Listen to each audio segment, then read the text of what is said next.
Ako ang inyong Lolo Pael at ito ang aking kwento. Babae sa pusod ng gubat. Ang kwentong inyong mapapakinggan ay base sa tunay na karanasan ng isang matandang lalaki na itago na lamang natin sa pangalang Lando. Nangyari ito taong 1980 sa isang tagong baryo sa gitna ng Sierra Madre sa Hilagang Luzon. Hindi na lamang tutukuyin ng eksaktong pangalan ng lugar upang maproteksyonan sa lahat ng panahon at pagkakataon ang lugar na ito. Sa isang mahamog at masukal na gubat sa itaas ng bundok ay naglalakad si Lando ng mag-isa. Isa itong botanist at pinag-aaralan ng mga endemic at exotic na halaman sa kabundukan na yon. Subalit ilang sandali pa'y makikita na ang pangungunot ng kanyang noo at nagsimula siyang magpalinga-linga sa paligid. Bay, parang nagpapaikot-ikot na lang ako dito ah. Kanina pa ako pabalik-balik sa paanan ng punong ito. Mukhang naiengkanto na ako. Isang beses pa'y sinubukan niyang maglakad at doon niya napagtanto na totoo nga ang kanyang hinala. Isang malaking puno ng balete ang nasa kanyang tabi. Nang kanyang mapagmasdan ay parang kumakaway-kaway ang mga baging at dahon. Sumasabay marahil sa banayad na pag-ihip ng hangin. Umamalasing ka nga naman talaga oh. Totoo kaya na kapag binaliktad ang damit hindi na ako maliligaw? Agad niyang binaliktad ang kasuotan. Nagpatuloy siya sa paglalakad. Halos 30 minutos ang kanyang nilakad nang sa wakas ay mapansin nga niya na iba na ang daang tinatahak. Wala na ang puno ng balete. May nakita siyang isang munting dampa sa gitna ng kakahuyan. Maliit yun at gawa lang sa mga pinagtagpi-tagping mga sako. Tabla at mga dahon ng anahaw ang bubong. Sa palagay niya ay kasya lamang sa 2 hanggang 3 tao ang pwedeng manirahan sa ganoong kalaking tahanan. Lumapit siya dito. Sumilay ang isang magandang ngiti dahil naisip niya na sa wakas ay makakainom na siya ng tubig. Uhaw na siya. Nauubos na kasi ang baon niyang tubig. Tao po! Tao po! May tao po ba dito? Tahimik ang loob ng kubo. Tao po! Pagdakay may narinig siyang mga kaluskos na galing sa loob. Hindi niya mawari ang sarili ngunit ang mga kaluskos na yon ay tila naghatid sa kanya ng kaunting kilabot. Sinabayan pa ng malamig na ihip ng hangin. Lumangit-ngit ang pinto pagbukas. Sino ka? Napatunga ang binata sa babaeng nagbukas ng pinto. Matangkad, maputi, mapungay ang mga mata at may makikipot na pulang labi. Napakakinis ng balat nito at hindi niya maiwasang hagurin ng tingin mula ulo hanggang paa ang anyo ng babae. Sino ka ba? Anong ginagawa mo dito sa lugar ko? Inis ang nararamdaman ni Azon sa estranghero sa paraan ng pagkakatitig nito sa kanyang katawan. Hawak niya sa kanang kamay ang isang matalas na itak. Paumanhin, magandang binibini. Huwag ka matakot. Hindi ako masamang tao. Hindi masama? Lahat ng kauri mo ay masama. Sigurado ako doon. Kaya sumagot ka ng matino. Anong ginagawa mo dito sa teritoryo ko? Naligaw ako Kaya napunta ako dito. Hindi ko alam kung papaano bumaba sa kapatagan At ano naman ang ginagawa mo dito sa taas? Nagpakilala ang lalaki ayon sa trabaho niya at kung ano ang ginagawa niya sa bundok. Siguro naman ay hindi pa huli para magpakilala sa maayos na paraan. Hindi ba? Umalis ka na. Hindi bagay ang isang tulad mo dito sa akin lupain. Masyado na itong malayo sa nayon. Akma nitong isasara ang pinto subalit pinigilan niyo ni Lando. Sandali. Mari bang makainom? Uhaw na kasi ako Hindi. Nakikiusap naman ako. Parang awa mo na, maski konti lang. Tinitigan siya ng dalaga. Tila tinitimbang kung dapat ba niyang pagkatiwalaan ang estranghero. Yun ang pangalawang pagkakataon na makakita siya ng ibang tao.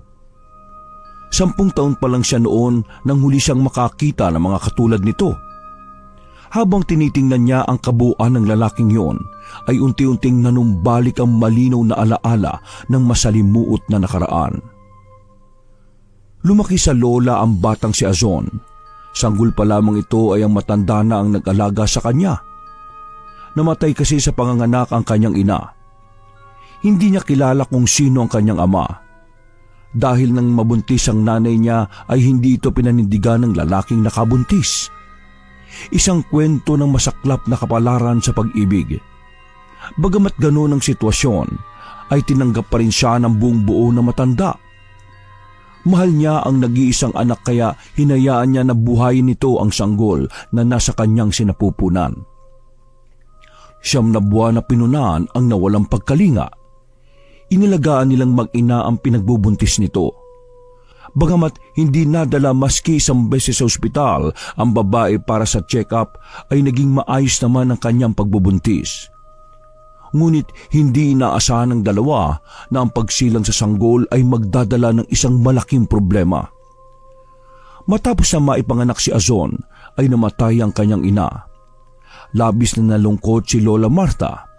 Saksi ang mga halaman at mga panggabing hayop sa naging pagluluksa ng matanda.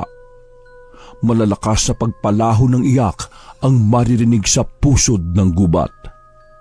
Ngunit nang marinig niya ang malit na tinig ng umiiyak na sanggol, ay biglang napawi ang sakit na nararamdaman. Nilapitan niya yon at kinarga. Matapos putulin ang pusod na nag-uugnay sa kanilang mag-ina, ay pinaliguan niya ang sanggol. Nilinisan at binihisan. Pinainom ng likidong makapagbibigay ng lakas sa mga tulad nila. Si Lola Martha ay isang istriktang lola. Ayaw na ayaw nito ng maingay lalo na kapag gabi. Kaya tamang-tama lang sa kanilang maglola ang lugar na kanilang tinitirhan. Malayo sa kapitbahay at sa mga matang mapanghusga. Naalala ni Azon na madalas kapag hating gabi ay nagigising siya at nakikita niyang palihim na umaalis ang kanyang lola. Naiiwan siyang mag-isa. Ngunit dahil hindi naman namulat sa mga kwento ng kababalaghan ng bata, ay hindi ito natatakot. Normal lang yun sa kanya. Madalas ay 10 oras ng gabi din nakikita niya ang matanda na nagtitirik ng itim na kandila. May librong itim sa harap at binabasa. Pagkatapos yung gawin ng lola niya ay nagpapahid ito ng langis sa buo niyang katawan. Hanggang sa isang pagkakataon, bandang 2:00 na madaling araw. Habang nakahiga si Azon sa kanilang silid, ay narinig niyang muling lumangit-ngit ang pinto nila. Nagising ang inaantok pa niyang diwa. Dahan-dahan niyang iminulat ang kanyang mga mata upang makita ang ginagawa ng kanyang lola. Lumabas ang matanda. Bumangon siya at marahang sinundan yon. Nakatingkayad pa ang kanyang mga paa upang di makalikha ng kahit na kaunting ingay. Sumilip siya sa bahagyang nakaawang na pintuan. At doon ay muli niyang nakita ang lola na nagpapahid muli ng langis sa katawan. Kakaiba ang nararamdaman niya ng gabing yon. Malinsangan ang ihip ng hangin gayong magdidisyembre noon at amihan ang umiikot-ikot na kahanginan. Umalingasaw ang isang nakakasulasok na amoy. Narinig niya ang pamilyar na pag-ungol na matanda at parang tunog ng isang baboy. Hindi niya matagalan tingnan na matanda dahil namulat siya sa turo nitong huwag titingin sa mga taong walang saplot. Itinuro sa kanya kung paano rumispeto di lamang sa katawan niya kundi sa katawan ng iba. Sagrado ang bawat katawan ng isang individual at hindi yun dapat na dinudumihan ng kahit na anumang uri ng dumi na maaring magmantsa. Pinakinggan na lamang ng bata ang mga ungol at ingay na naririnig niya mula sa labas. Pagdakay, bumalik siya sa higaan at sinubukang muling matulog. Hindi niya alam kung gaano siya katagal nakatulog, subalit sa muling pagmulat ng kanyang mga mata ay alam niyang hindi pa sumisikat ang araw. Masyado pang madilim sa labas. Hanggang sa narinig niya na may papalapit at tumatakbo ito na mabilis. Agad siyang lumabas nang marinig ang boses ng kanyang lola na tinatawag siya. Apo, buksan mo ang pinto, dali! Humahangos ito at hingal na hingal. Napansin niyang duguan ng kanyang lola. Puno ng sugat at latay ng latigo ang mga braso nito at likod. Agad niyang dinaluhan ng matanda dahil nakitaan niya ito ng labis na panghihina. Apo, halika dali. Pumasok na tayo sa loob at isarado mong maigi ang pinto. Paulit-ulit na tinanong ng bata kung ano ang nangyayari. Subalit hindi siya sinasagot ng maayos na matanda.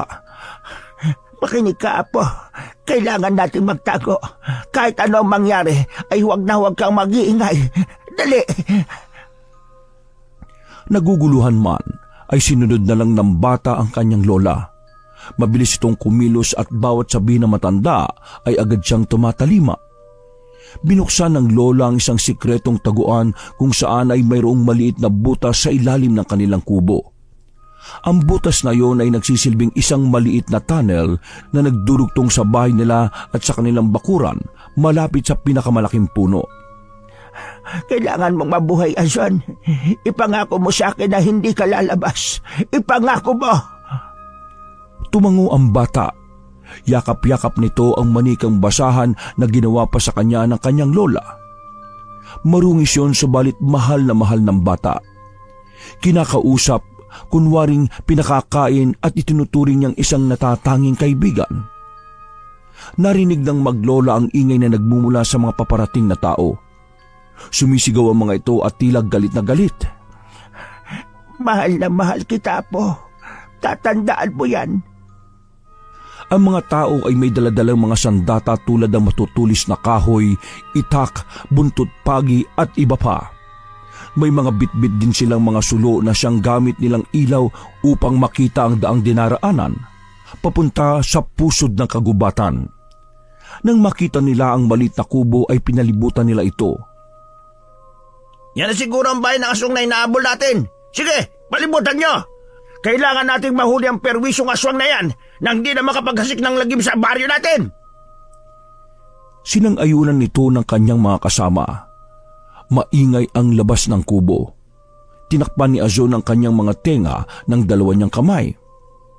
Nalilito ang bata at doon lang niya naramdaman ang kakaibang pakiramdam na bumibilis ang pagtibok ng kanyang puso. Medyo nahihirapan siyang huminga lalo na't masikip ang kanilang pinagtataguan. Sigaw ng mga tao sa labas, patayin ang aswang. Tahimik lang ang maglola sa loob ng kanilang pinagtataguan. Mabilis na tinakpan ng isang tela at upo ang gawa sa kawayan ang butas na yon matapos iabot kay Azon ang isang bagay na pamilyar sa kanya. Ang itim na libro. Walang mag-aakala na may sikretong taguan kahit napasukin pa yon ng mga tao. Hindi na nakita ni Azon ang lola pagkatapos itong sarhan ang butas na kinaroroonan niya. Paalam. Mahal ko nga po. Paalam sa'yo. Yun ang uling mga kataganan narinig ni Azon sa kanyang lola. Takot na takot ang batang si Azon lalo na nang marinig ang malalakas na sigaw ng taong bayan. Narinig niyang lumangit-ngit ang pinto ng kanilang kubo. Narinig niyang tinatawag na halimaw ang kanyang lola. Isang salot. Aswang. Sinubukan niyang kumilos at gumapang siya sa butas na yon hanggang sa marating niya ang kabilang dulo. Naalala niya ang sinabi ng kanyang lola na huwag lalabas. Subalit sa pagkakataong yon ay naging matigas ang kanyang ulo. Nag-alala siya sa kanyang lola. Lumabas siya ng lagusang yon at nagkubli sa likod ng malaking puno. Nakita niya ang lola na nakatali. Ang mga tao, naglalagay sila ng mga kahoy sa palibot na matanda. Galit na galit ang mga ito at isinusumpa ang taong bihag nila. Saksi siya sa naging pagpapahirap ng mga tao. May mga pumulot ng bato at pinagbababato ang walang kalaban-laban na matanda. Walang nagawa si Azon. Tahimik lang niyang pinapanood ang mga pangyayari. Panay-ungo lang ang maririnig sa tinig ng kanyang lola. At sa bawat pagtama ng latigo ay ang mga luhang pumapatak sa mga mata nito. Napansin niya ang batang si Azon na nakasilip mula sa malaking puno. Bumulong siya sa hangin. Alam niyang maririnig ito ng kanyang apo. Magtago ka. Huwag kang lalabas. Nakikiusap ako sa iyo, Apo. Magtago ka! Muling bumalik sa butas si Azon. Pagkaraan ng ilang sandali ay narinig niya ang malakas na hiyaw ng kanyang lola Marta. Sigawan din ng mga tao. Hindi alam ni Azon kung ano na ang nangyayari sa kanyang lola. Nanahimik ang paligid, subalit alam ng bata na naroon pa ang mga taong yon. Naghalugog ang mga ito sa loob ng kanilang tahanan. Kinuha nila ang ibang mga kagamitan na pwede pang mapakinabangan. Mga taong gahaman, magnanakaw na akala mo'y malinis kung humusga sa kapwa. Silang nanggulo sa tahimik na pamumuhay na maglola. Nakatulog ang batang si Azon. Mag-uumaga na nang siya'y maalimpungatan. Narinig na niya ang mga huni ng ibon sa kapaligiran. Naglalaro sa mga sanga ng punong kahoy. Gumapang siya palabas ng lugar na pinagkukublihan at bumungad sa kanya ang sunog nilang kubo. Tinawag niya ang lola. Naglakad siya palapit sa lugar kung saan itinali ang matanda. May nakita siya doong katawan ng tao. Sunog na sunog. Nagsisisigaw si Azon. Nagtatanong kung bakit. Subalit ang mga katanungang yon ay hindi na nasagot. Lumipas na ang mga maraming taon. Ang naging pamumuhay ni Azon ay naging tahimik. Walang tao sa kapatagan na nakakaalam na mayroong isang batang paslit na naulila at kailangan maging matatag upang mabuhay. Ang mga taong sangkot sa masalimuot na krimen ay tuluyan ng ibinoon sa limot ang ginawang pagpatay sa matandang pinaniniwalaang aswang. Miss, ayos ka lang ba? Ang tingin na yun ng lalaki ang gumising sa naglalakbay na diwa ng babaeng kausap. Ang sabi ko pwede ba ako makahingi maski isang basong tubig lang sana? Hindi maiwasang titigang mula ulo hanggang paa ni Azon ang lalaking nasa kanyang harapan. May nararamdaman siyang kakaiba mula sa kanyang kaloob-looban. Yun ang pangalawang pagkakataon na makakita siya ulit ng ibang tao.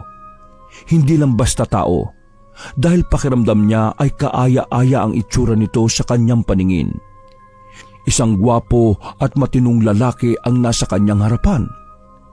Bagay dito ang malamlam at tila nang aakit nitong mga mata. Ang kulay kayumanggi nitong balat at ang matikas nitong tindig ang nakabihag sa mapanuring mata ng dalaga. May nararamdaman siyang tila mga nagliliparang mga paru-paro sa kanyang tiyan. Pasensya na ha. O sige, aalis na lang ako. Pasensya na kung nagambala kita dito sa bahay mo. Paalam, magandang binibini. Sandali. Tatalikod na siya ng lalaki ngunit bigla itong natigilan nang marinig ang sinabing yun ng dalaga. Pumasok ka.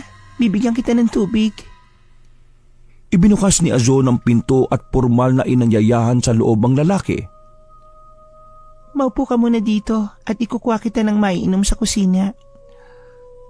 Maraming salamat ha. Iginala ng binata ang kanyang mga mata sa loob ng pamamahay na yun. Bagamat maliit ay malinis ang loob. Masinop at maayos. May mga palumuti sa dingding na labis na nakapagpahanga sa lalaki. Ito ay ang ilang mga bungo ng hayop na nakasabit sa dingding. Ngunit ang hindi maintindihan ni Lando ay nakaramdam siya ng kakaibang kalungkutan habang tinitingnan niya ang bawat sulok. Ito na yung inumin mo. Ay, naku, maraming salamat ha. Kanina pa talaga ako uhaw na uhaw eh. Anong pangalan mo? Bakit ka napadpad dito? Ako si Lando. Naligaw ako dito sa gubat at nahihirapan na akong makabalik sa baba. Napagod na nga ako kakaikot eh. Pero may isang lugar sa bandaro na nagpababalik-balik ako. Baka nagugutom ka rin. Gusto mo ba ng makakain? Nagningning ang mga mata ng binata. Naisip niyang mabait naman pala ang dalaga. Hetong sa bawat ilang piraso ng prutas. Mukhang napakalayo ng pinanggalingan mo eh. Hindi naman. Kaso yun nga, naligaw ako. Alam mo ba kung paano bumaba ng baryo? Hindi eh. Buong buhay ko ay di pa ako nakakapunta sa ibaba. Kaya hindi kita matutulungan sa direksyon. Malapit na rin kumagat ang dilim. Delikado para sa iyong pag-alagala sa ganitong klaseng lugar. Kung ganun maaari ba akong makituloy muna rito maski ngayong gabi lang? Ano? Di ba sabi mo, delikado? Maati mo bang mapahamak ako kung di mo ako patutuloyin dito? Pero... May kasama ka ba rito? Wala. Mag-isa lang ako naninirahan dito. Talaga? Hindi ba't mas delikado pala para sa iyo ang manirahan dito mag-isa? Paano kung may maligaw na masamang tao dito? Kaya kong ipagtanggol ang sarili ko sa mga taong sinasabi mo. Napatas ang kilay ng lalaki sa narinig na sagot ng dalaga. Naisip niyang palaban ito at sanay na humarap sa iba't ibang klase ng pagsubok ng buhay. Sa bagay, kita naman sa mga koleksyon mo dito sa dingding Mukhang mahusay kang mangaso, Binibini. Azon. Azon ang pangalan ko. Ha? Azon? Ang ganda ng pangalan mo. Yung mga nakasabit sa dingding, mga huli ko yan.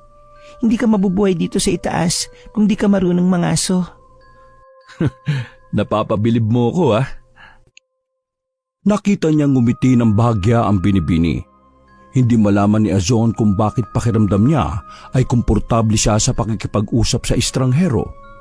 Magaan ang loob niya sa binata. Lumapit ang binata sa dalaga. Sa hindi inaasahang pagkakataon ay hindi napigilan ni Lando na hawakan ang napakagandang mukha ng babaeng kausap. Natulala si Azon. Naamoy ng lalaki ang mabangong buhok nito na kaamoy ng rosal. At ang nakapagpawala ng sarili niya ay ang makinis na balat ng babae at ang mapupulang mga labi nito. Alam mo bang napakaganda mo, Azon? Ikaw ang pinakamagandang babae na nakilala ko sa buong buhay ko. Sabi nito, isang halik ang iginawad niya. Hindi tumanggi ang dalaga. Ang mabining halik ay naging mapusok at umaapoy. Ang dalawa ay hindi na mapigilan ang kanilang mga sarili. Nagsimula ng lamunin sila ng pagnanasa. Wala na silang maisip na dahilan upang labanan ng tuksong yon. Basta't sa pagkakataong yon ay may init na pumapaso sa kanilang katawan. Alam ni Azon ang ginagawang pananamantala ng lalaki sa kanya, ngunit hindi niya ito pinipigilan. Hindi niya maintindihan kung bakit tila nagugustuhan niya yon. Hinayaan niya ang lalaki sa gusto nito. Para siya nitong dinadala sa isang paraiso. Yun ang unang pagkakataon na may humawak sa kanyang katawan. Malaya nilang pinagbigyan ng isa't isa hanggang sa marating nila ang sukdulan. Ang langit na kanilang inaasam. Azon, napakaganda mo. Hindi ko alam kung tama yung ginawa natin, Lando. Isa ka lang estranghero. Sinamantala mo ang kahinaan ko. Batid ni Lando na hindi marumi at masamang babae ang nasa kanyang tabi. Dahil bilang lalaki, alam niyang siya ang nauna. Siya ang unang nakapitas ng pinakasariwang bulaklak sa gubat na yon. Huwag ka mag-alala. Pananagutan ko ang nangyari sa ating dalawa. Wala kang dapat na isipin. Gusto kita. Sigurado ka ba sa sinasabi mo? Oo. Pangako. Kung pagbibigyan mo ko handa akong ibigay sa iyo ang buong buhay ko. Napangiti si Azon. Hindi siya nagkamali sa lalaki. Mabuting tao ito katulad ng kanyang lola. Sa isip ay nagpapasalamat siya ng labis dahil sa halos ilang taon ng paninirahan niya sa gubat na mag-isa ay mayroon na siyang makakasama ulit. Hindi na siya mag-iisa. Yun lang naman ang pangarap niya mula nang mamatay ang kanyang lola. Yung magkaroon siya ng karamay, katabi at mamahalin maliban sa kanyang sarili. Pwede mo ba akong kwentuhan ng mga bagay na tungkol sa iyo? Para naman makilala kita ng lubusan. Makikinig ka ba? Kaya lang, baka kapag sinabi ko ay hindi ka maniwala. O di naman kaya ay bigla ka matakot. Bakit? Kanino naman ako matatakot? Sa akin. Sa'yo? Bakit naman ako matatakot sa isang anghel na katulad mo? May dahilan kung bakit dito kami sa itaas ng kabundukan nakatira, Lando. At sinimulan nitong isalaysay ang kanyang pinagmulan, ang tungkol sa kanyang ina at lola.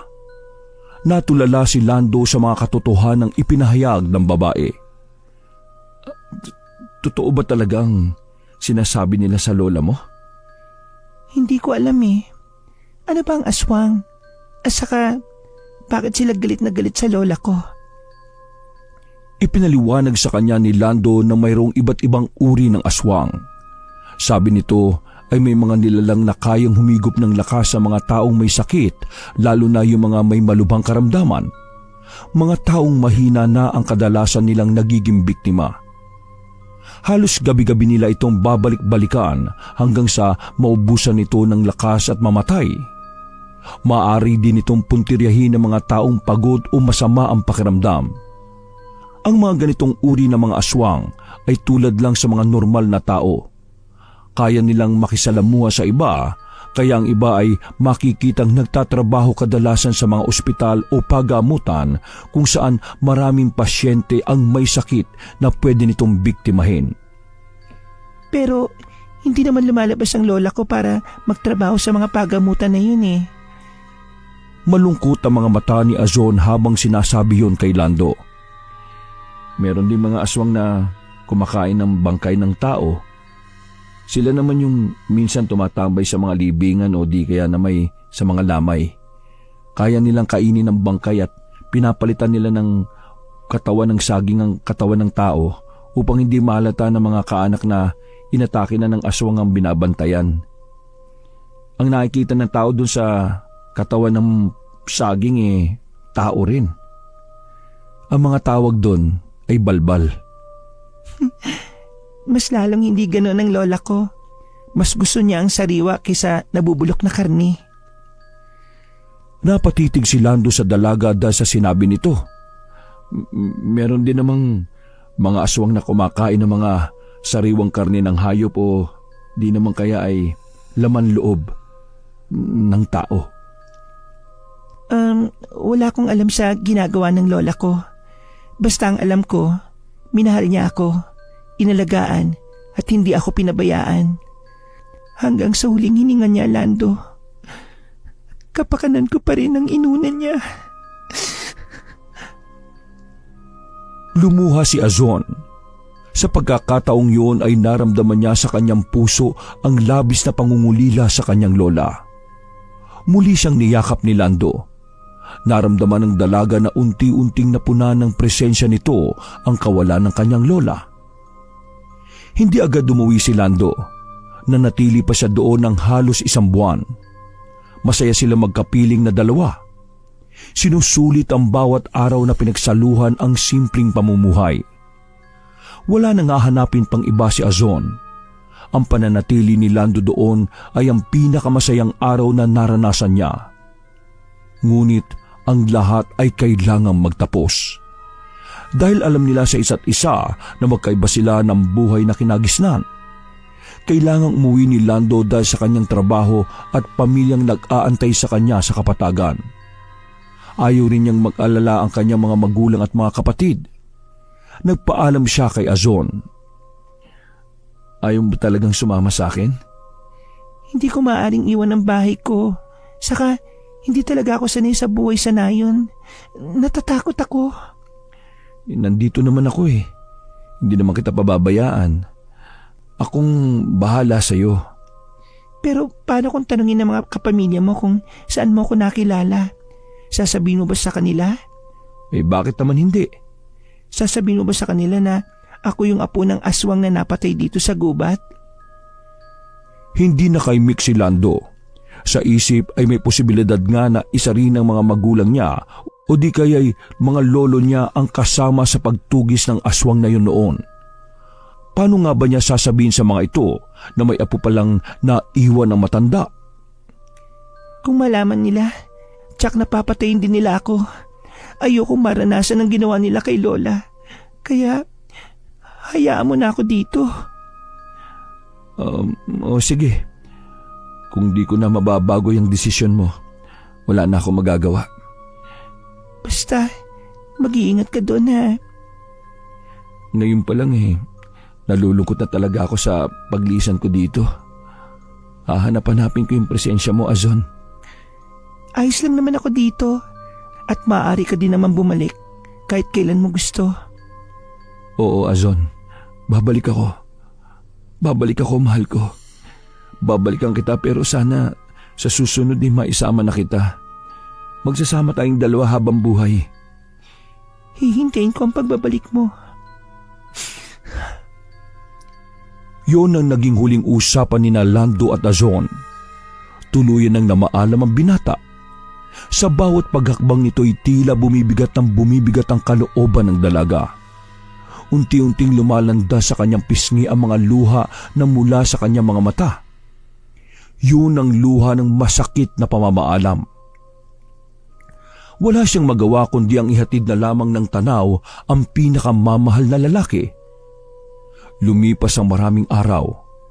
Pinanghawakan ni Azon ang pangako ng lalaki na muli itong magbabalik sa kanya. Subalit ni anino nito'y hindi na niya ulit nakita. Labis ang naging pag-aalala ng dalaga at inisip na baka naligaw na naman ito uli sa kagubatan at hindi na nakababa ng nayon na ligtas. Pilit niyang isinisiksik sa kanyang kaisipan ng mga katagang yon habang hinihimas-himas ang kanyang tiyan na medyo may kaunti ng umbok. 3 buwan na rin ang nakakaraan. Ang namagitan sa kanila ay nagbunga. Nabuntis si Azon. Sinabi niya sa sarili niyang kailangan niyang mahanap ang ama ng dinadala niyang sanggol. Kaya nagdesisyon siya na sundan ito sa baryo upang ipaalam dito ang kanyang kalagayan. Hindi niya alintana ang masukal at matinik na daan, ang mga madulas at mabatong ilog na kanyang nilalakaran. Hindi iilang beses na muntik na siyang madapa dahil hindi niya kabisado ang bawat tatapakan. Hanggang sa wakas ay nakatagpo siya ng isang malinis na daan. Sadyang ginawa upang daanan ng mga tao. Sinundan niya yon hanggang sa marating niya ang paanan ng bundok. Nagkubli siya sa likod ng isang puno at malaya muna niyang pinagmasdan ang mga taong nakikita niya sa lugar na yon. Isang malalim na buntong hininga ang kanyang pinakawalan. Pinalakas niya ang loob sa muli niyang paghakbang. Maingat ngunit alerto sa mga susunod na pwedeng maganap. Sa patuloy niyang paglalakad ay may mga nakita na siyang maraming mga kabahayan. Maraming tao. May mga bata na naglalaro sa lansangan. Inabot na siya ng hapon sa paglalakad. Kapansin-pansin ang bawat paglingon at pagtitig sa kanya ng mga taong nakakasalubong. Marami ang nakapansin sa taglay niyang kagandahan. Maging ang mga nakaw na tingin ng mga tsismoso at inggitera ay napukol sa kanya. Nagtatanong kung sino ang magandang dayong yon sa kanilang baryo. Isang dayo na animoy isang hayop na mailap at hindi makausap. Parang ito'y may hinahanap. Psst! Dayo ka dito? Anong pangalan mo? May nagiinom ang mga kalalakihan sa daan. Isa dito ang nagtanong sa kanya. Siya ay si Dencio, isa sa mga siga sa barangay na yon. Nakahubad ng pang-itaas na damit. Namumula ang mukha dahil sa labis na kalasingan. Muli itong tinanong ang babae. Ang suplada. Ayaw sumagot? Ano ba hinahanap mo? Baka matulungan ka namin, ha? Nagtawanan ang iba niyang kaumpukan sa inuman. Nagbiro pa ang mga ito na baka iba ang hinahanap ng dalaga. Biniro pa nila ito na kaya daw umano itong ibigay ni Dencio. Sabay nagtawanan ng malakas. Kasabay noon ay ang pagtitig sa kanya na tila ba siya hinuhubaran.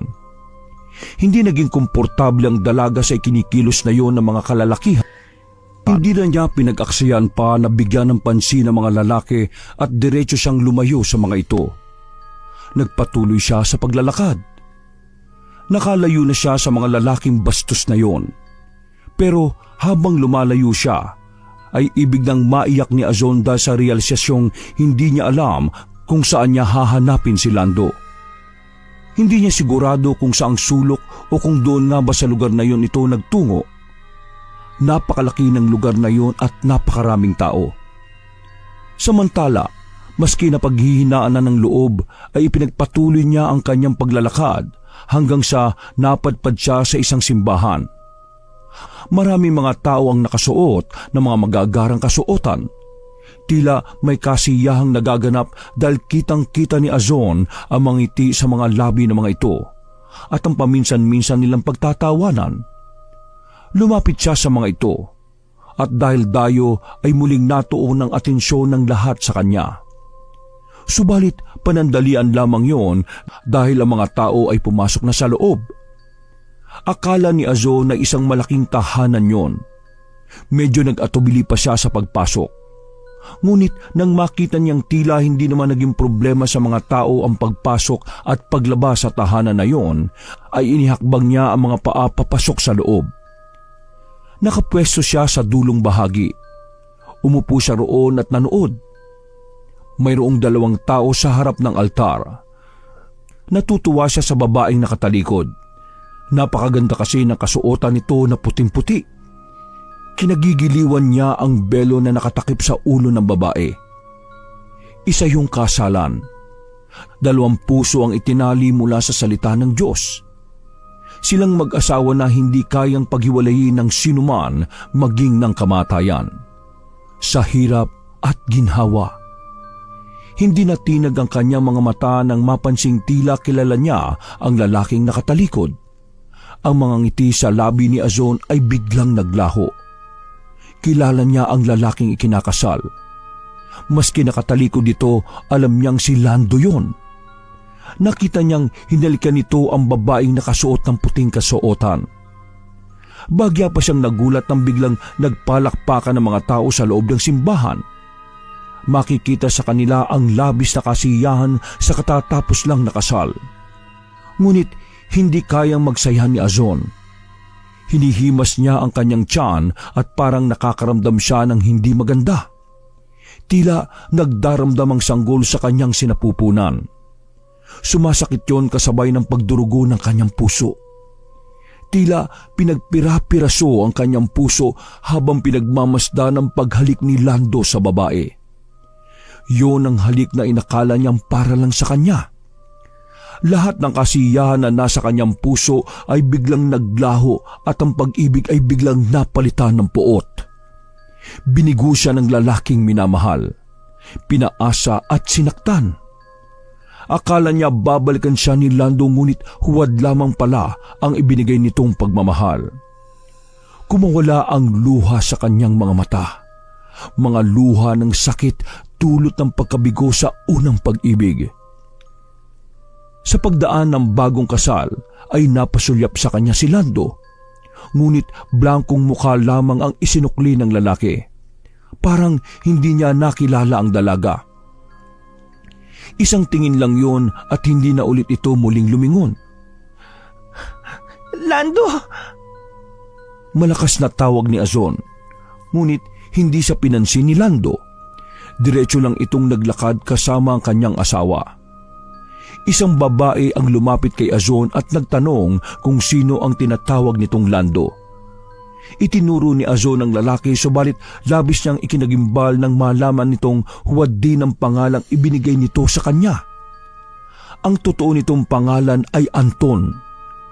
Nalaman rin niyang wala rin naman itong kakambal at mas lalong walang binata na kaedad niya ang nagangalang Lando sa baryong yon. Labis na nalungkot ang babae. Dahil sa mga nalaman ay mabilis niyang nilisan ang pook na yon. Pakiramdam kasi niya ay anumang oras ay sasabog siya sa sakit na nararamdaman. Babalik na lang siya sa gubat at susubukang kalimutan ang nangyari alang-alang sa anak na nasa kanyang sinapupunan. Ginawa niyang inspirasyon ng ina na ipinaglaban siya nito noong ipinagbubuntis siya. Lulugo-lugo siyang naglakad pabalik. Malapit ng lamunin ng dilim ang liwanag. Pagod na ang dalaga sa paglalakad. Ngunit ayaw na niyang magtagal pa sa baryong yon. Nais na niyang muling bumalik sa itaas at ipagpatuloy ang buhay. Ipinangako niya sa sarili na wala ng sino man ang maaring makapanakit sa kanya. Ngunit lingid sa kanyang kaalaman ay may aninong kanina pa sumusunod-sunod sa kanya. Maingat itong naglalakad at sa tamang distansya ay nasusundan niya ang dalaga. Nagtatago ito sa mga puno kapag napapalingon ng dalaga o di kaya naman ay kapag nagpapahinga. Pangisi-ngisi ang lalaki at tila sabik na may sa katuparan ang masamang plano at pagnanasa sa magandang babae. Sinundan niya ito hanggang sa makabalik sa kanyang kubo. Nakita ng lalaking yun na namumuhay itong mag-isa. Alam niyang walang magiging laban ang kanyang biktima. Kapag sinuswerte ka nga naman, solong-solo ko yung babaeng ito. Nang buksan ng dalaga ang pinto ng kanyang kubo ay yun ang hinihintay na pagkakataon ng lalaki. Bago pa man maisara ni Azon ang pinto ay mabilis itong inagapan ni Densyo. Itinulak niya yun at kusa siyang pumasok sa loob ng kubo. Agad niyang niyapos ang dalaga. Bitiwan mo ako! Ano mo ginagawa mo? Ang ganda-ganda mo. Saka maski pawisan ka mabango ka pa rin Akin ka na ngayon. Akin ka na. Napaitad si Azon nang bigla na lamang siyang sinunggaban at paghahalikan ng lalaking yon. Tila hayok na hayok ito sa tawag ng laman. Parang sinapian ng demonyo at marahas na hinahawakan ng babae. Kanina pa kita sinusundan mula nang una kitang nakita. Pinagtsagaan kita kaya wala ka nang kawala sa akin. Makukuha kita at maangkin hanggang sa pagsawaan. Sandali, wag. Parang awa mo na. Huwag mong ituloy ang binabalak mo. Nakikiusap ako. Sige, magmakaawa ka. Mas lalo akong ginaganahan pag ganyan Ang ganda ng tinig mo. Wag, buntis ako. Huwag mo itong gawin sa akin. Ngunit hindi nakinig ang lalaki. Wala itong pakialam. Bagkus ay mas naging agresibo ito at nagawa pang suntukin sa sikmura si Azon para hindi ito makalaban. Ama na, nakikiusap ako. Yung anak ko. Isang sampalang muling dumapo sa mukha ni Azon. Nang bitiwan niya ang dalaga ay agad itong pumulot ng isang sanga na nakita niya sa loob ng bahay. Kinuha niya yon at hinataw sa mukha ng babae. Nawalan ito ng ulirat. Nang hindi na kumikilos ang babae ay doon ito ginawa ang pangahalay sa dalaga. Paulit-ulit niya itong ginawa hanggang sa siya ay magsawa. Tinigilan lamang niya ito nang makitang dumadaloy na sa hita ng babae ang dugo. Ang nilipastangang babae ay basta na lamang niya iniwan at tila walang nangyari na bumaba ito sa kabundukan. Hindi na alam ni Azon kung ano ang nangyari sa kanya at kung ano ang ginawa sa kanya ng lalaking yon. Malalakas na kulog at kidlat kasabay ng pagbuhos ng malakas na ulan ang gumising kay Azon. Naramdaman niya ang kakaibang kirot sa bandang ibaba ng kanyang katawan. Nanginginig siya at di kayang bumangon. Hindi agad rumihistro sa kanyang isip ang mga nangyari. Ngunit nang naalala niya ang naganap, ay agad dinanap ng kanyang mga mata ang lapastangang lalaki. Nang kapain niya ang nananakit na bahagi, ay agad siyang nanlumo ng maaninag ang dugo. Hindi! Ang anak ko! Anong nangyari sa anak ko? Kasabay ng kanyang malalakas na sigaw ay ang malakas na paglitaw ng mga kidlat sa kalangitan. Sumasabog sa pandinig niya ang tunog ng kulog na tila nakikidalamhati sa sakit na nararamdaman. Mga walang iya kayo! Pagbabayaran niyo ang lahat ng ito! Isinusumpa ko! Pagsisisihan niyo ang lahat ng sakit na pinaranas niyo sa akin! Halos manginig ang kanyang kalamnan nang pilitin niyang makatayo. Patuloy ang pagpatak ng dugo. Wala na ang anak ko. Pinatay niya ang anak ko. Hayop ka. Magbabayad ka.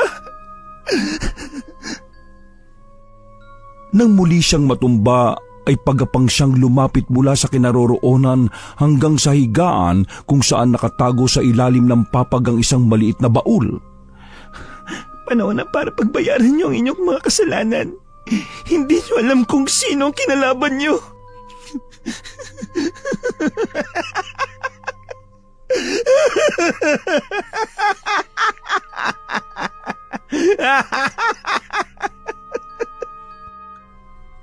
Iyak tawa ang ginawa ni Azon. Halos mabaliw siya sa nangyari sa kanya. Kinuha niya mula sa loob ng baul ang isang librong itim. Yun ang madalas niyang makita noon na ginagamit ng kanyang lola. Matagal na panahon din niyang iningatan yon at itinuring na kayamanan dahil yon ang tanging gamit na naiwan sa kanya.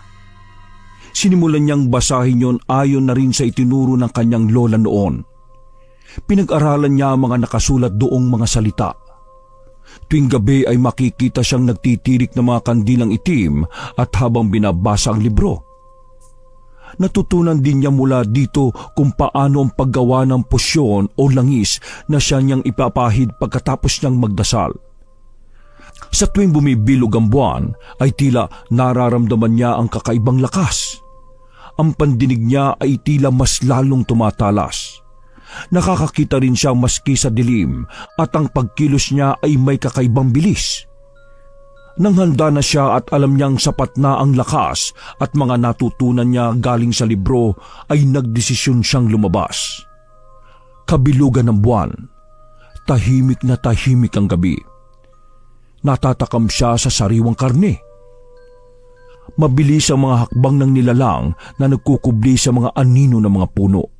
Kasimbilis ng takbo ng isang kabayo o di kaya naman ay isang dambuhalang aso.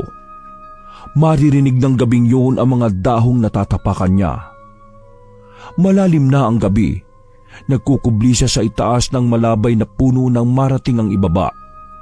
Nakita niya ang pakay na tao na noon ay kasalukuyang pang nasa harap ng inuman. Kasama ang mga kaibigan nito.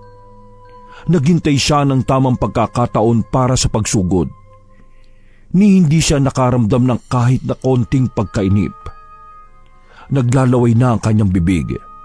Takam na takam sa karning kanina pa inaabangan.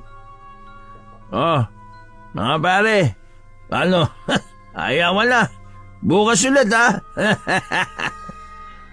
Abay, tambay na naman ba tayo bukas rito, Densyo? Ano naman? Hanggat may atay pa tayo. One to sawa mga pare. Yan ang gusto ko sa iyo eh. Idol ka talaga pagdating sa inuman. Idolin mo rin ako maski sa babae. Ano ka ba naman? Oo, bakit? May nabingwit ka na naman ba? Ha? Abay, siyempre. Alam mo naman lahat ng nagustuhan ko napapa sa akin, di ba? Walang lusot. Gustuhin man nila o hindi. Ako pa ba? Ayan tayo eh. Astig ka talaga, idol. Panay ang puri sa kanya ng mga tambay na kasama. Hanggang sa naikwento na nga nito ang ginawang pangahalay sa dalagang si Azon. Abay, matindi. Napakaganda nun pare ah. Makinis, parang artista. Bilib na talaga ako sa'yo. Lodi ka na talaga. Maski pala yun nadali mo. Gusto niyo rin ba? Alam ko kung saan siya nakatira ha? Abay, jackpot yun. O sige, ituro mo sa amin para kami rin makarating sa langit. Sabay-sabay na nagtawanan ng grupong yon. Samantalang si Azon ay walang reaksyon sa kanyang naririnig. Nagsialisa na ang mga lalaking yon. Sinundan ni Azon ang naglalakad ng mga lalaki. Hanggang sa nagiwa-hiwalay ng landa sa mga ito pauwi sa kani-kanilang mga bahay. Mag-isa na noong naglalakad sa kalsada ang sigang si Densyo. Ano yon? Shh! Lasing na yata ako. Kung ano-ano nang naririnig ko eh. May sumisit-sit pa. Akala naman niya matatakot ako. Ay!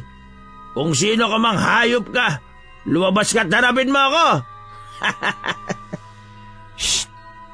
Oh, kita mo, ang tapang mo ah. May plano ka bang banggain ako ha? Labas!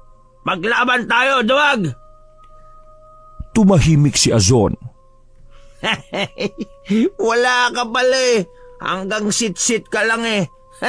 Makauwi na nga lang. Peste.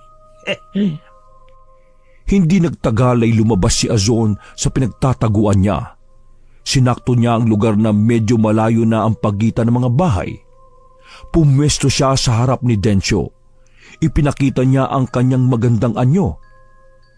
Hindi makapaniwalang lalaki sa kanyang nakita. Kinusot-kusot pa niya ang kanyang mga mata para masiguro na di lang siya namamalikmata. Ganun na lamang ang ngisi nito nang mapatunayan na totoong nasa harapan niya ang magandang nilalang na yun. Siguro na-miss mo ako, no? Kaya ka ba ngayon nandito kasi nagustuhan mo yung mga haplos ko, ha? Hindi sumagot si Azon. Hinayaan niyang lumapit sa kanya ang lalaki. Halika, muli kitang paliligayahin. Hinawakan nito sa bewang ang babae. Kumilos si Azon. Hinaplos-haplos niya ang leeg ng lalaki at tila mas lalo itong inakit-akit. Inilapit ng dalaga ang kanyang muka sa leeg ni Densyo. Tumataas ng lalo ang kasabikan ng pagkalalaki nito. Inilabas ni Azon ang kanyang dila at marang idinampi yun sa leeg niya. Nasabik ang lalaki sa inaakalang laro. Ngunit ang inaasahan niyang sarap ay napalitan ng gulat at matinding sakit nang maramdaman ang matatalas ng ngiping bumaon sa kanyang leeg. Agad siyang kumawala. Napaupo siya sa lupa. Agad siyang napahawak sa dumudugong leeg. Kitang-kita niya na sinasaid ni Azon ang natitirang dugo sa labi niya. Ha? Hayop ka! Anong nilalang ka? Ha? Nanlalaki mga mata ng lalaki nang unti-unti niyang nakikita ang nakakatakot na paraan ng pagtitig ni Azon sa kanya. Parang mata ng mabangis na tigre ang kanyang mga mata at parang leon ang bibig na tila gutom na gutom sa puntirya nitong karne. Bakit ka nangangagat, ha? Pinatay mo ang anak ko, hayop ka. Pagbabayaran mo ng buhay mo, ang buhay ng walang malay na sanggol. Anong sinasabi mo? Baliw ka! Baliw! Agad itong tumakbo nang makabawi na ng lakas. Subalit dahil sa angking liksi sa pagkilos ay muli siyang naabutan ni Azon. Tulong! Tulungan niyo ako! May aswang! Naririnig ng mga tao ang sigaw na yun ni Densyo. Subalit dahil malalim na ang gabi, malalim rin ang galit nila sa sigang yon, kaya walang nagtangkang tumulong o sumilip man lang. Mas nanaisin nila ang makapagpahinga kesa patulan ng lalaki sa mga trip nito habang lulong sa bisyo. Alam kasi ng mga taga roon na bukod sa alak ay humihit-hit din ng mga ito ng mga bawal na halaman. Minsan ay naging tila baliw ito na palaging naghahamon ng away. Sanay na sila sa ganoong gawin ng binata. Kaya walang nakialam. Layuan mo ako, aswang! Aswang! Yun ang huling kataga na narinig nila bago tuluyang tumahimik muli ang paligid. Bumalik sila sa pagtulog. Kinabukasan ay ginulantang sila ng balita tungkol sa naging kamatayan ni Densyo. Natagpuan ito sa may tabi ng sapa. Hubot-hubad at biyak ang tiyan. At ang tanging nawawala sa katawan nito ay ang kanyang atay at ang maselan niyang pag-aari. Si Densyo ang kauna-unahang tao na naging biktima ni Azon. Ang pagkawala ng kanyang anak ang pinakamasakit na nangyari sa kanya. At ang atay ng lalaking yon ang una niyang natikmang karne mula sa tao. Tama nga si Lola. Mas masarap ang sariwang karne. Sabi niya habang nilalantakan sa kanyang kubo ang atay na yon ni Densyo. Akala ko'y bangag lamang yung si Densyo kagabi. Abay, totoo pala na dinadali na siya ng aswang. Makikita rin sa mga nagkukumpulang tao na yon ang mag-asawang si Lando o Anton sa totoong pangalan at si Isabela. Hindi mawari ni Lando kung bakit malakas ang kutob niya na baka may kinalaman si Azon sa nangyaring yon. Malinaw pa rin kasi sa kanya ang mga kwento ni Azon tungkol sa kanyang lola. Tinanong siya ng asawa kung bakit ito tahimik at mukhang balisa. Wala. Medyo pagod lang. Tara, umuwi na tayo. Hindi maganda para sa iyo yung ganyang tanawin. Baka mapano yung anak ko. Ay nako Isabela, mag-iingat ka. Buntis ka pa naman. Aba, mukhang totoo ngang may gumagala na namang aswang dito sa baryo natin. Huwag po kayo mag-alala. Babantayan ko po yung asawa ko. Nako, hindi sapat na bantayan mo lang siya. May mga alam akong pangontra, iho. Kung pakikinggan mo ko, tuturuan kita. Pangontra? Paano po? Tuwing gabi, pag matutulog yung asawa mo, wag na wag mong pahigain sa tabi ng bintana para di maabot ng aswang. Hindi naman po talaga siya nakapwesto doon eh. Malayo ang kama namin sa bintana. Mainam kung ganon. Tapos, pagsuotin mo siya ng itim na damit para hindi makita ng aswang ang tiyan niya. Maitatago nito yung sanggol. Tapos, bago magdilim, maghagis ka ng asin sa bubong at sa mga pinto at bintana. Ay nako, mainam nang nag-iingat kaysa magsisi kayo sa huli. Sige ho. Maraming salamat po sa pag-aalala nyo. Mukhang nakakatakot na nga po dito sa atin, ano?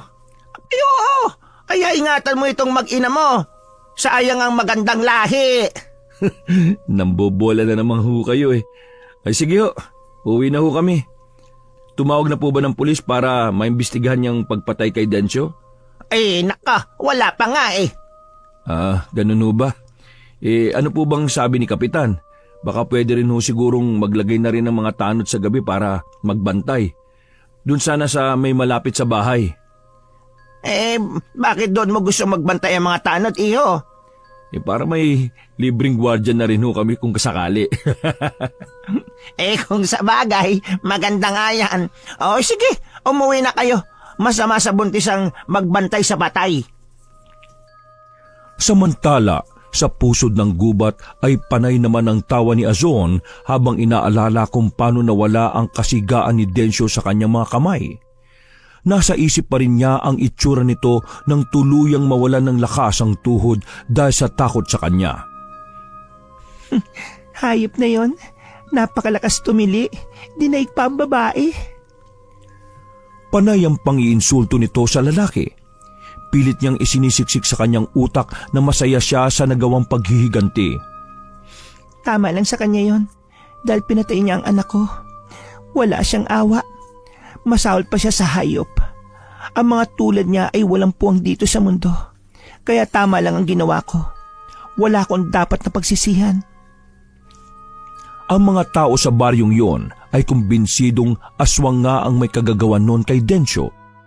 Tuwing umaga ay naging usap-usapan nila ang pagbabalik ng usaping yon sa aswang. Pero patay na yung matandang yun, di ba? Imposibleng siya naman ang may gawa niyan. Nasunog na yon, di ba? Kaya imposible na mabuhay pa yun. Isa sa mga kainuman ni Densyo ang nakapagkwento tungkol sa isang babae na pinakailaman ng lalaking siga. Narinig yun ng tsismosa ng barangay at ipinagkalat sa lahat ng mga gustong makinig sa kanya at isa na rito ay si Lando. Hoy, alam mo ba na naikwento ng isang kainuman ni Densyo na may ginahasa itong babae na nakatira sa gubat? Anong sabi niyo? Isang babae sa gubat?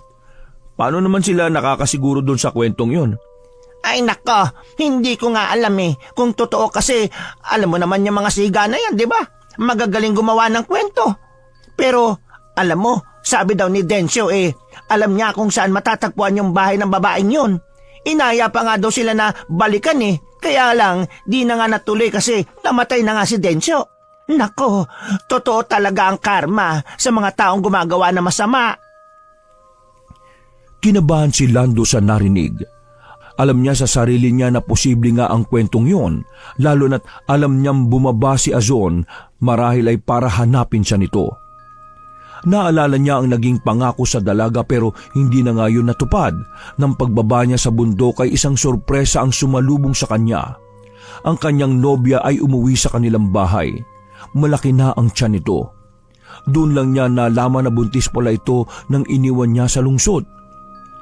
Mahal naman niya talaga si Azon, subalit mas nanaig sa kanya ang tawag ng responsibilidad para sa buntis na kasintahan.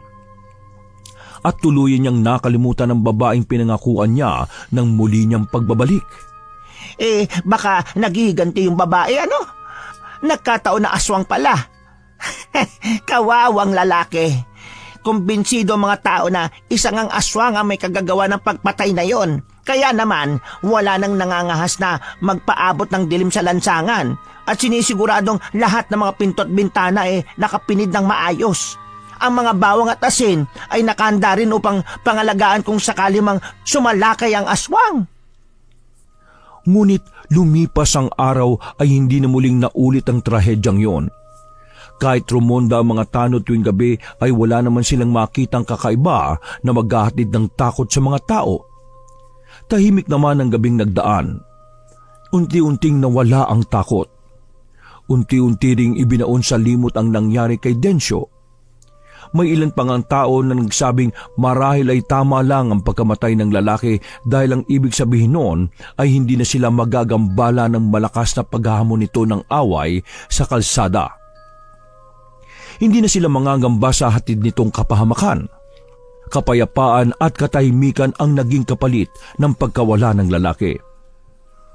Naging kampante na ang mga tao pagkaraan lamang ng ilang buwan. Ngunit lingid sa kanilang kaalaman ay sinadya lamang ni Azon na hindi na muna sumalakay sa ibaba. Dahil nagpapalakas pa siya at pinag-aaralang mabuti ang itim na mahika na taglay ng libro ng kanyang lola. Pinag-aralan niya ang bawat ritual na makapagpapalakas ng kanyang katawan at kung paano niya makukontrol ang pagbabago niya ng anyo. Naalala niya bigla ang sinabi ni Lando. Alam na niya kung saan siya nabibilang na uri ng aswang. Napangiti siya nang maalala yon. Humanda ka na, Lando, dahil ikaw ang susunod na sisingilin ko. Umalingaw-ngaw ang isang nakakatakot na halakak. Isang tunog na parang nanggagaling sa ilalim ng lupa. Tuluyan nang binago ng mga masasakit na pangyayari ang dating inosenteng babae. Na wala namang ginawa kundi ang magmahal ng totoo sa lalaking minsang inibig. Sa paglipas ng mga araw ay nadagdagan ang mga koleksyon niya ng mga bungo at buto ng hayop. Inilalagay niya yon at idinidekorasyon sa mga puno sa kanyang bakuran. Mas naging mas mahusay na siyang mga ngaso. Hindi bilang isang babae kundi bilang isang aswang na may angking bilis at tapang. Isang nakakatakot na nilalang na gabi-gabing gumagala sa loob ng kagubatan. At isang gabi, masayang-masaya si Lando na dumating mula sa kanyang trabaho. Sinalubong siya ng asawang si Isabela. Napawi ang saya niya at napalitan niyo ng kaba nang sabihin nitong pakiramdam niya ay manganganak na siya. Nagreklamo nito sa pananakit ng kanyang tiyan at balakang. Sandali, teka. Huwag mo munang ilabas. Tatawag muna ako ng makakasama para madala ka sa ospital. Sandali lang. Pinagmadali siya ng asawa dahil alam niya anumang oras ay lalabas na ang kanilang unang anak. Tuliro at kabadong-kabado si Lando. Hindi niya alam kung ano ang uunahin niya sa pagkakataong yun. Oras na ng paniningil ko, Lando. Oras na. Umalingaw-ngaw ang boses na yon sa itaas ng bundok. Pababa na sa baryo ang aswang na si Azon para magiganti sa unang lalaking nanakit sa kanya. Nako, ano ba talagang gagawin ko, Isabela? Tanong nito sa asawa. Bubuksan na niya ang pinto nang bigla siyang natigilan nang may marinig na may naglalakad na tao sa labas ng kanilang bahay. At tuminto ito sa tapat ng kanilang pinto. Kitang-kita ni Lando ang anino ng taong yun sa labas mula sa siwang ng pinto sa ibabang bahagi. Sino ka? Wala siyang nakuhang sagot. Manganganak ang asawa ko. Huwag ka na magbiro kung sino ka mang nasa labas. Magpakilala ka! Tinawag na ni Isabela ang asawa. Sinabi nitong di na niya kaya pang pigilan ang paglabas ng sanggol. Mas lalong nataranta si Lando. Nakahiga ang asawa sa kanilang kama at naghahanda na ito sa paglabas ng kanilang anak. May mga narinig siya ulit na mga kaluskos. Paikot-ikot sa kanilang bakuran. Nagtanong na si Isabela kung ano ang ingay na yon. Sino ka ba? Huwag kang manloko sa oras na to, ano ba? Ngunit nanatiling hindi umiimik ang taong nasa labas. Hanggang sa bigla silang nagulantang nang may isang mabigat na bagay ang dumapo sa kanilang bubungan. Naglalakad-lakad dito. Mabigat ang kanyang mga yapak at hindi may kakaila na hindi yun galing sa pusa o ibon. Parang tao na naglalakad sa kanilang bubungan dahil sa mabibigat na yapak. Diyan ka lang, mahal ko. Titingnan ko kung ano yon. Pinigilan siya ng asawa. Ngunit buo na ang loob niya na alamin kung ano ang gumagambala sa kanila sa kalaliman ng gabi. Akala mo natatakot ako sa'yo? Hindi! Sige, harapin mo ako! Lumabas ka dyan! Nanatiling tahimik. Handang-handa siya sa pagkakataon na yon. Kinuha niya ang isang latigo na gawa sa buntot pagi. Galing yon sa isang albularyo na inirekomenda ng tsismosa niyang kababaryo. Sige, harapin mo ako at nang makita natin kung hanggang saan ang galing mo. Hindi ako takot sa'yo! Paglabas niya ay wala naman siyang nakitang tao sa itaas ng kanilang bubong. Inikot niya ang bahay pero wala ding tao. Humingi siya ng tulong. Nagsisisigaw ngunit walang lumalabas ng kanilang mga tahanan para siya ay daluhan. Dahil may mahikang ginawa si Azon para may kubli sa lahat ng mga tao sa malapit ang anumang ingay na mangyayari sa bahay nila Lando. Tulong! Mukhang narito sa amin ang aswang! Tulong mga kapitbahay! Bumalik siya sa loob ng bahay at mabilis na ipininid ang pinto. Muli niyang binalikan ang asawa. Niyakap niya yun at pilit na pinapakalma. Huwag ka matakot. Poprotektahan kita kahit na anumang mangyari.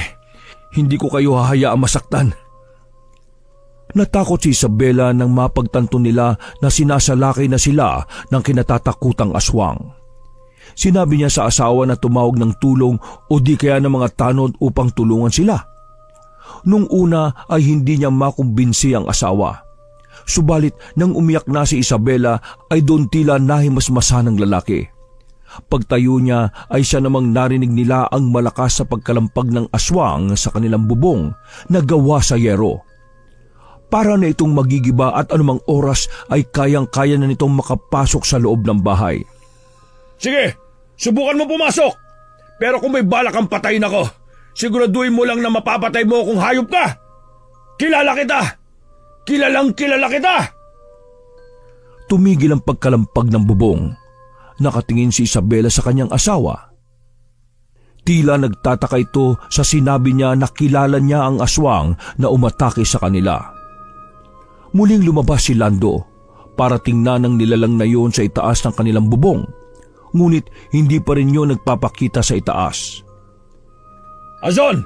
Ikaw ba yan? Bakit mo ito ginagawa? Nagpakita na ang babae sa kanya. Ngunit dahil madilim ay hindi niya ito mamukaan. Sino ka?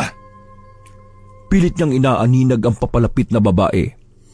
Natulala si Lando nang makita ang napakagandang babae. Perpekto ang hugis ng kanyang katawan at napakaputi. Makinis at namumungay ang mga mata. Azon, ikaw ba yan? Ikaw nga! Anong ginagawa mo rito? Hinintay kita, Lando. Pero hindi ka dumating. Hindi na kasi ako pwedeng bumalik eh. Patawarin mo sana ako. Oo. Nakita ko ang dahilan kung bakit di mo na ako binalikan. Bakit? Anong wala ako na meron siya? Tama na. Tama na, Azon. Tanggapin mo na lang na hindi tayong nakatadhana para sa isa't isa. Nakikiusap ako sa iyo. Tigilan mo na to. Ganun na lang ba sa'yo yun? Matapos mo akong paasahin, ay iiwan mo na lang ako. Hindi kita mahal. Dahil hindi ka tao eh. Isa kang halimaw. Isang halimaw? Yun ang tingin niyo sa akin? Pero masahol pa kayo sa tinatawag niyong halimaw. Mga taong mataas ang tingin sa sarili. Ano ba? Tigilan mo na ako. Alam mo bang nabuntis ako nang umalis ka? Kaya nga kita sinundan dito para ipalam ang naging kalagayan ko. Pero Ano? Buntis ka? nabuntis mo ako, pero pinatay nila ang anak ko. Nila? Sino? Kinahasa ako ng isang lalaki na galing dito sa inyong baryo. Pinatay ko siya at kinain ko ang atay niya.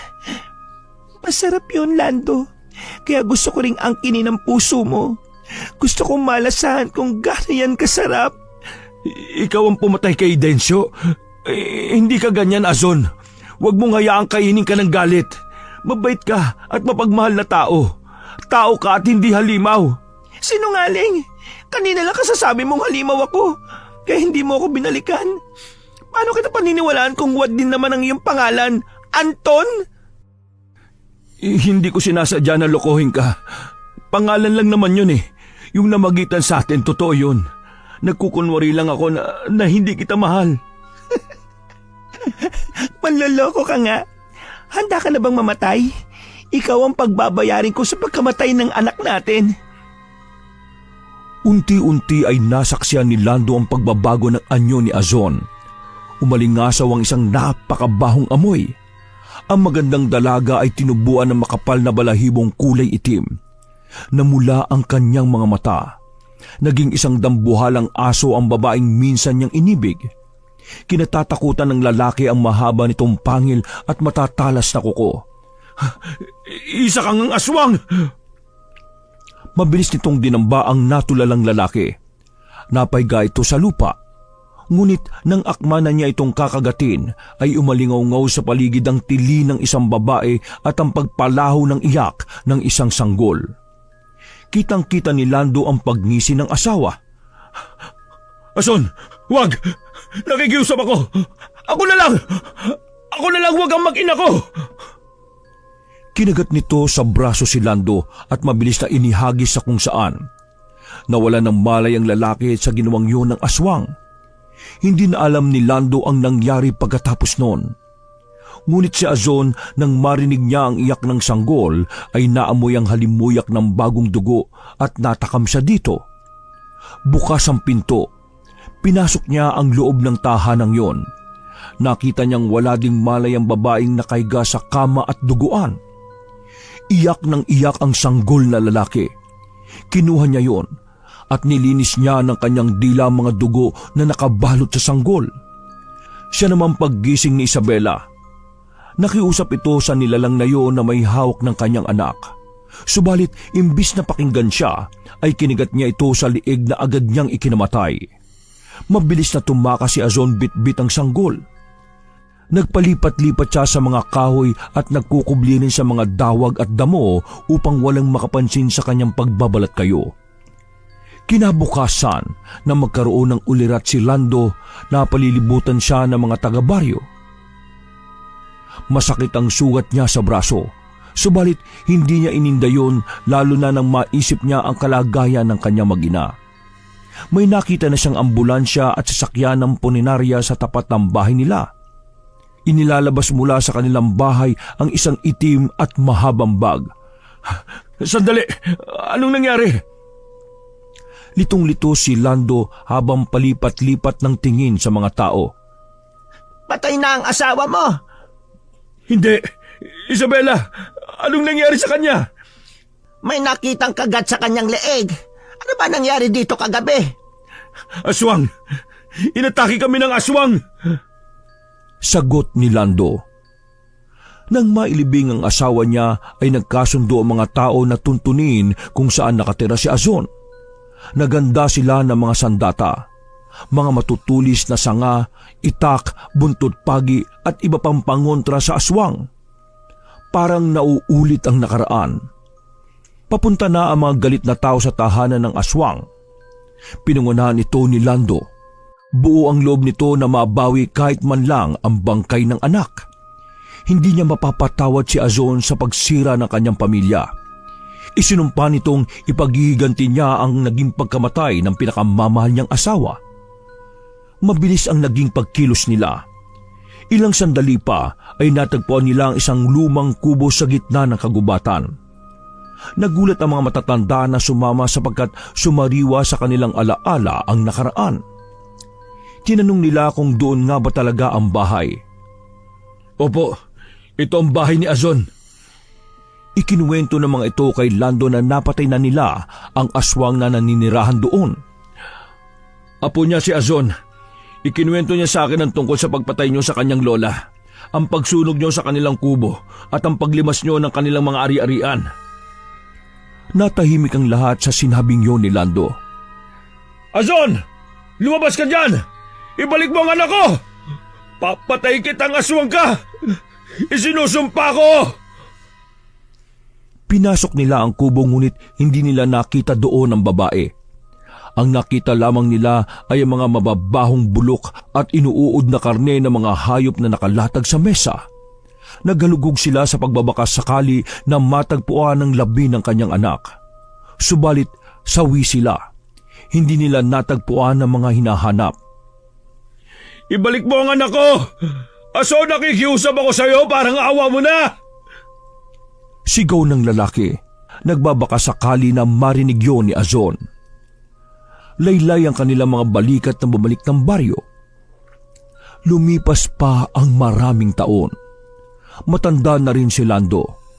Nakasaklay ito at nakamasid sa palubog na araw sa kanluran.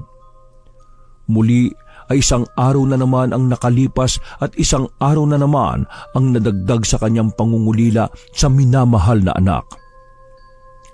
Pumatak ang luha sa kanyang mga mata kasabay ng pagbulong niya sa hangin. Patawarin mo ako, anak. Kasalanan ko ang lahat ng mga nangyari sa atin. Kasalanan ko. Hindi na nag-asawa pang muli ang lalaki.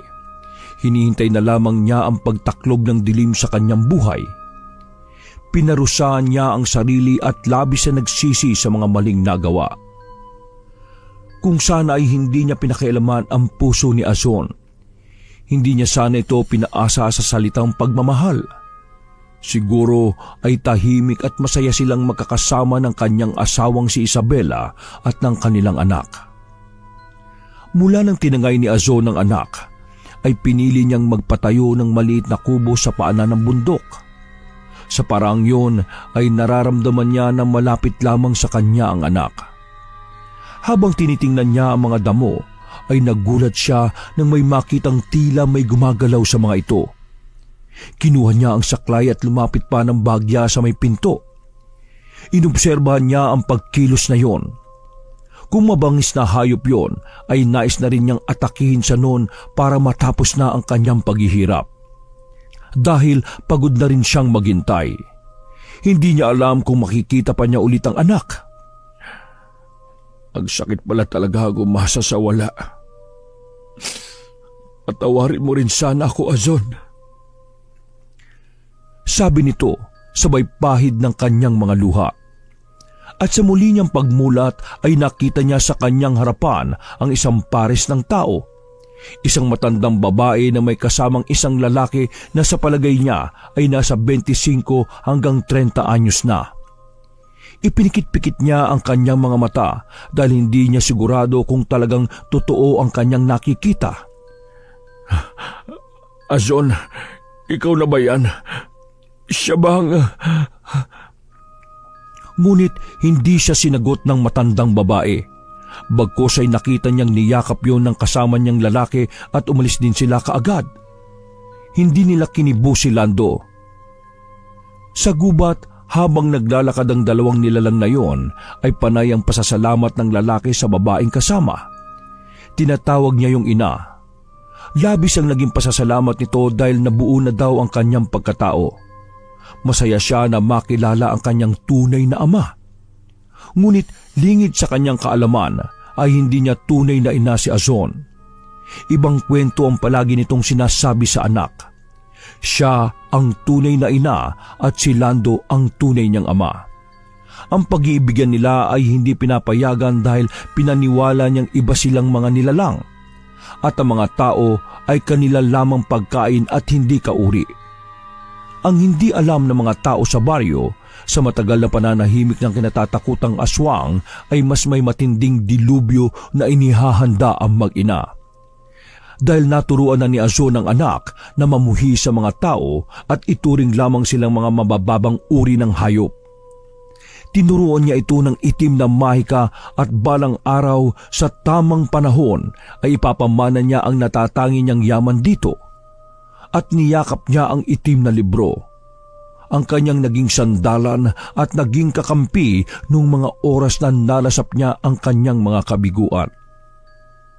Pagdating nila sa bahay ay masayang pinagmamasdan ni Azon si Andong, ang batang minahal niya at itinuring na anak. Isang matamis na ngiti ang sumilay sa kanyang mga labi nang makita sa anak ang muka ng dating kasintahang si Lando dahil ang bata kamukhang kamukha ng kanyang ama. Kung naging mabuti lang sana ang tadhana sa kanya at naging tapat lang sana si Lando, maaaring hindi naging masamang aswang si Azon. Magiging iba kaya ang kapalaran niya kasama ang tunay na anak? Sumingkit ang mata na matanda. Tinawag niya ang anak at muli silang nagsindi ng itim na kandila. Wakas! Ako ang inyong Lolo Pael at ito